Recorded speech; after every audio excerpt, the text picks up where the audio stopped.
بسم اللہ الرحمن الرحیم. قال النبی صلی اللہ علیہ وسلم آیت الایمان حب الانصار و آیت النفاق بغض الانصار او کما قال النبی صلی اللہ علیہ وسلم.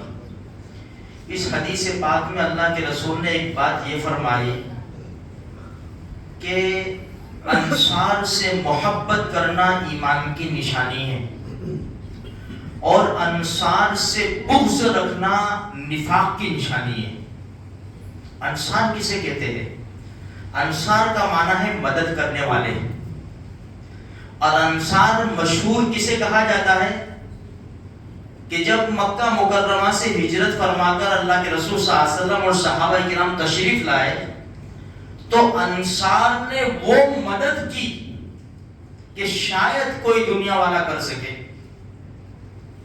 اسے مدد تو بہت ہوتی ہے دنیا میں، لیکن انصار نے جو مدد کی ایسی مثال ملنا مشکل ہے میرے بھائیوں. اور دوسری بات بھی یہ ہے کہ جب اللہ کے رسول کو ہر طرف سے دھکے دیے جاتے تھے، یہی انصار لوگ تھے جنہوں نے اللہ کے رسول کو پناہ دی. جب لے جا رہے تھے نا، اللہ کے رسول کے چچا نے پوچھا انصار لوگوں سے، لے تو جا رہے، خبر بھی ہے کہ ہم کو سب خبر ہے، دنیا سے ٹکرانا پڑے گا، کوئی بات نہیں، ٹکرا جائیں گے، ہماری جانوں سے زیادہ ان کی حفاظت کریں گے یہ انصار. اسی لیے تو کہا کہ انصار سے محبت رکھنا ایمان کی نشانی ہے میرے بھائیوں. حدیث پاک سنانے کا مقصد یہ ہے کہ انصار کا تو کام ہو گیا کہ انہوں نے اللہ کے رسول صلی اللہ علیہ وسلم کی اور مسلمانوں کی مدد کی. اب یہ حالات آتے رہیں گے، ایسے حالات. اب ہمیں انصار جیسا کام کرنا ہے اپنی طاقت اور استعداد کے مطابق. دنیا میں حالات تو چلتے رہیں گے، اور اکثر دیکھو میرے بھائیوں، جو سینہ تان دیتے ہیں نا، وہ کون ہے؟ جو روز کا کما کر کھانے والے.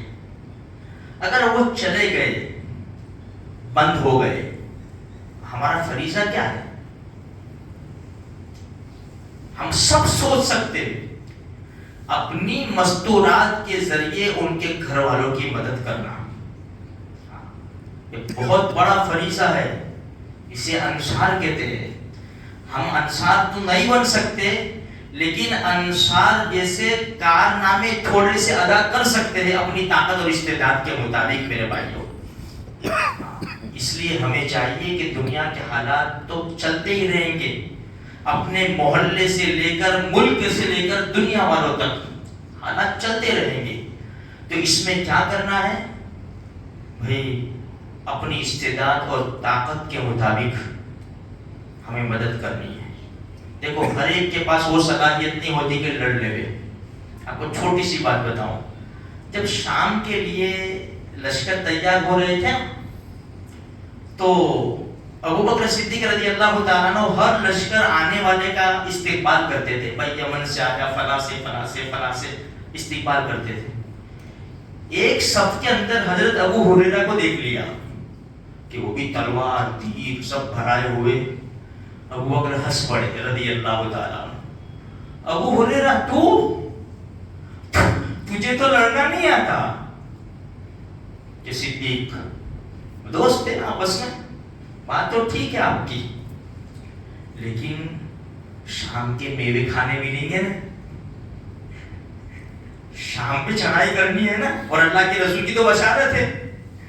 تو میرے بھائیوں، اب دیکھو ان کو لڑنا نہیں آتا، لیکن بس اللہ کے رسول نے فرمایا ہے بس جس طرح اپنی صلاحیت لگا دو. تو میرے بھائیوں، سوچ سمجھ کر ہوشیاری سے اپنے جوش میں آ کر ہوش نہیں کھو بیٹھنے کے. دیکھو یہ جہاد کا میدان نہیں ہوتا، وہ جہاد کا میدان ہے کہ پیٹھ پھیر کر نہ بھاگے. اب یہاں پولیس ہے تو بھاگنا تو پڑے گا نا، یہاں تو بھاگنا پڑے گا میرے بھائیوں.